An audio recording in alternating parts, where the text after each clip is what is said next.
छकुले, अगं तुझी मावशी आलेली आहे, बस स्टँड वर थांबलेली आहे कवाच्या धरणं. तुझ्या पप्पांना सांग म्हणा मावशीला घ्यायला जा आणि ऐक त्यांना म्हणा मोठी गाडी घेऊन जा. बाहेर बघ किती ऊन झालेलं आहे. आली का तायडे? अगं तुझीच वाट पाहत होते. छकुले, अगं मावशीची बॅग आहे ना आतल्या खोलीत नेऊन ठेव. दे ग तायडे इकडं. अहो ऐका, माझी बहीण आलेली 2 दिवसासाठी राहायला पाहुणी म्हणून. तवाय ना जरा तुमच्या आईला नीट समजून सांगा. म्हणावे ना 2 दिवस तोंडाला आहे ना कुलूप लाव. तिच्या समोर उगीच आहे ना काही भांडणं नको उकरून काढू. काय आपलं रोजचं आहे चालू. अगं तायडे नको ना, तू कशाला काय करीती? काय नको करू तू. बस आरामशीर. मी ना आज मस्त वाटाणा घालून आहे ना तुझ्या आवडीची पनीरची भाजी करते.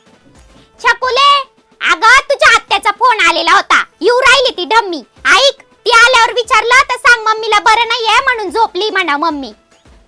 घेते झोपून. परत आल्यावर काही बाया कटकट घालणारच आहे.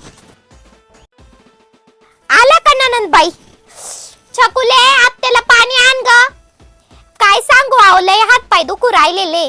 ऐका ना, एक काम करा ना, तुम्ही ना चहा बनवून घ्या. मला बी 1 कप बनवा आणि तुम्हाला बी बनवा. आता काय तुम्हालाच त्रास देते. अहो मला काय ना हवस नाही आली तुमच्या बहिणी संग वाद घालायची. पण आहे ना तिचं दरबारीच झालेलं आहे. प्रत्येक वेळेस आली ना आपल्या घरात आहे ना भांडणं लावूनच जाते ती. काय स्पेशल बिशल नाही, पिठलं भाकर बनवते. तुझी आत्या आलेली कोणती मोठी कलेक्टर नाही आली का तिच्यासाठी फार पंचपक्वान्न बनवायला.